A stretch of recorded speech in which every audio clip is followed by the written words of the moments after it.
Hey guys, happy Turn Up Tuesday, everyone. What a day, what a day. I am grateful. I am blessed. I will not complain. But of course, I am coming to you guys with the motivational message of the day. And of course, my mind is just a wandering mind. It is always receiving messages, from the world and from God, and my life is just a message. Like every single moment of my life, I take nothing for granted. I just receive it all. I know the life that I am living is purposeful. So that's why I just see messages in everything, because I have to be here for a reason. Because if I wasn't, why did God allow me to see and make it through all the things that He has allowed me to make it through if there weren't a purpose for my life and while I am living? So I'm saying all of that because all right, let me tell y'all about my day. So I was taking my son to work earlier today, and we're steady driving and talking and just not paying attention too much of anything else, just enjoying my time talking with my son as I drive him to work. And there was a cement truck in front of us. So instead of me just like instantly going around the cement truck, because it was going slow and it had the big turning thing that the cement just has to go around and around, and just not even paying attention to the fact that if I go around the cement truck, I can move a little faster so I can hurry up and get my son to work, because we were just so consumed with our conversation. After a while, it came to me to just go around this big, gigantic, slow cement truck that was riding in front of me. So I go around the cement truck. I drive about maybe 3 miles down the road. I get a little faster ahead, and maybe a mile and a half before I get to his job, I don't know if it was the same cement truck or if it was that exact cement truck, but it looked the same to me. How it got in front of me as slow as it was moving is totally beyond me. So I'm like, that's a message. So I said it in my mind at first, and then I said it out loud to my son. I was like, that's a message. It has to be a message. Why is this cement truck just keep ending up right in front of me? It's moving slow. Now I'm like literally stuck behind it because I can't change lanes. I'm just looking at this cement truck just going around and around and around, right in front of me. And I was like, why does the cement have to continuously move? So now my son and I are looking for the message in it. Like, we're just talking, and I said, well, why does the cement has to keep moving? Like, is it dry cement in there? Is the cement wet? Like, even through its journey to where it has to go, the cement has to continuously rotate on that thing. Like, if you see a cement truck, if the tourniquet thing or whatever it is that holds the cement, if it's not moving, then there must not be any cement in it. So it might be empty or have just gotten delivered to wherever it has to go or wherever. But if it's constantly moving, then there is cement in it. And the only way that the cement will be any good when it gets to its destination, if it continues to move through its journey. So I was like, wow, message. Like, so I'm like, okay. So my son was saying whether it's dry or it's wet, he said it'll be just as good dry, but it will only serve its purpose when it gets to its destination. I said, woo! He said it will only serve its purpose when it gets to its destination. It has to stay in motion while it's traveling through to its journey. So I said, wow. And I thought about myself, because even thinking about my life and the things that I do on a daily basis, and sometimes I get tired because I work so hard. And, sometimes I just like to give myself a pity party. I used to. I don't do it as much as I used to, but sometimes you just get in the funk and you're tired. You get tired, you get mentally tired, you get physically tired. And the message that I received today from that truck being in front of us was, you just have to keep moving through your journey. Like, you have to keep moving, because if you stop, you won't be any good by the time you make it to where you have to be. Like, it's a process. You have to continue to move through your journey. So I was like, wow. Like, I don't only look into messages just to relay them over to you guys, or just to have a message to relay over to you. I look for these messages to have something to go off of for myself.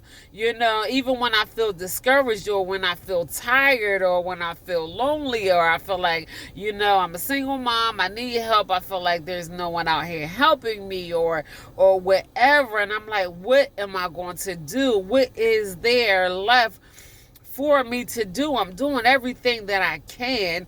And when things like that happens, it just gives me that extra push. It gives me that push. Like, God does it every single day with me.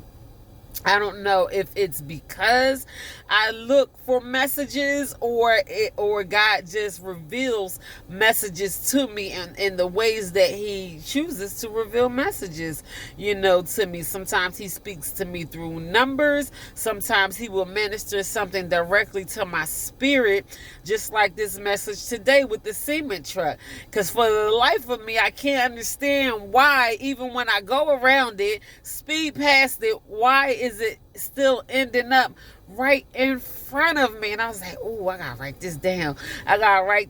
But I've been so just in motion that I really didn't even have the chance to write it down. And I hope that I am relaying this message with clarity and with understanding, just to let someone out there who may feel like, I want to stop. I don't feel like going any further. I just keep going. I keep pushing. I'm tired. I'm tired. One thing, a good friend of mine, I went to go visit her at her grandmother's house before her grandmother passed away. And I told her aunt that I was going to uproot my family, and I was in the process of uprooting my family and my direct family, my children and my husband at the time, and we were just going to leave Philly and move to Delaware. So one thing that she told me, and I never even told my friend, that her aunt gave me this piece of wisdom. And I've been in Delaware for, I think, almost 4 years now, I think. And might have been I think it might be almost 5 years. I don't know. But she said, whatever you do, don't stop moving. And by her giving me that piece of advice, that got me so much further. Like, I would go places, I would do things just, so I could get familiar with the new state that I was living in, but opposed to me, not moving around, not talking to people, not, networking and, all the things that I was doing. I was able to grow so much just from me not staying still. Even with me being a supervisor of one of the largest cleaning companies, that what at the time, it was one of the largest cleaning companies in the state of Delaware. I mean, they had so many hundreds of government contracts and state and just all kinds of contracts. And I literally landed that job just by moving around, talking to people, asking questions, like, just telling myself, I'm not going to just sit here in this one place. Like, I got to get up and move. The whole moving process, it wasn't easy. We had to adapt. We just had to find our way. We were in an unfamiliar place. I had to get a job. It was just a fresh, brand new start. And although I'm grateful for the entire thing, I would not change it for anything in the world. But that one piece of advice that my friend's aunt gave me, she said, because she did the same thing. She uprooted her family, I think, to Jersey or something like that. She just got up and moved. I think she may have been living in the city of Philadelphia as well. But she said one thing that I did was I kept moving. She said, don't get comfortable. Don't stay in one place. And that's what my son said. He said, if the cement, the tourniquet thing, whatever it's called, that holds the cement, if it stops moving through its journey, then the cement will settle, and by the time it reaches its destination, it won't be any more good. I said, woo, come on, Jesus. If you ain't speaking to nobody right now, you speaking to me. I mean, that thing just hit a home run with me. Like, I can't settle. I came too far to settle. I can't settle right now. I don't care how discouraged I get, how tired I get. I mean, I'm going to give myself some rest when I get tired. But if I don't do nothing, I got to keep moving. I mean, you rest when you get tired, just like you eat when you get hungry, and you go to the bathroom when you got to go to the bathroom. Whatever you do, just don't stop moving. Just keep it going. Keep pushing. Keep moving so you can be of great volume when you get to where you have to go. I was listening to one motivational speaker just recently, and he was saying human beings are the only living thing that do not reach its highest potential. Just like a tree, when it starts to grow, and it doesn't stop growing until it has reached its maximum potential. But since we are so intelligent, in our minds, and we tell ourselves, I don't feel like it, or I'm tired, or we have the choice whether to stop or keep moving, oftentimes we go with our first mind, or we discourage ourselves. Just like my son was saying to me today, we limit ourselves in our own mind. We tell ourselves that we can't go any further. He said the same thing that I was saying just recently. He said, I don't know why people think it stopped with celebrities or people who made it to the top. It didn't stop with them. Just as well as very successful people made it, as far as they made it, we can do it too. But so oftentimes we don't do it because we limit our own potential. It is 1%. There's only 1% of people who are living above I'm not gonna say above poverty. I don't know the exact numbers of the people who are living above poverty, but it's only 1% of millionaires, people who are extremely successful, and the majority of them are, I think, athletes or something like that. But 1% of people who are wealthy and successful, that number is way too small.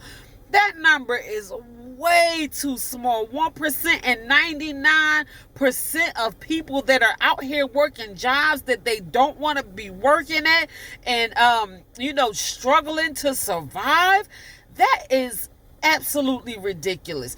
I wouldn't even be so disappointed in that number if it was like maybe 30% or 50% or 1%. 1% of wealthy people out here, wealthy and successful people who are comfortable and well off in their finance, and rich, millionaires, billionaires. There's 1% in the human race of people that are wealthy. That is absolutely ridiculous. That number is way too small. And when it boils down to it, it is because of our mindset and the way that we allow ourselves to think. And it's for whatever reason we may be conditioned. It may has something to do with society or race or whatever, but we have to break those conditions and know in our minds that we are able to do the same thing that 1% is doing. What are the 1%ers doing that we are not doing? They're human. They bleed like us. They have families, mothers, fathers, sisters, brothers, children. They put their pants on one leg at a time, and they can't jump in their socks. They gotta put their socks on one foot at a time. Like, they are human, just like we are. Why is there only 1% of wealthy human beings in the world that can be counted, as far as we know? So we don't know the ones that are not being generated or whatever. But still, that number, it doesn't even, that's ridiculous. That is ridiculous. If I knew the things before that I know now, I would be way further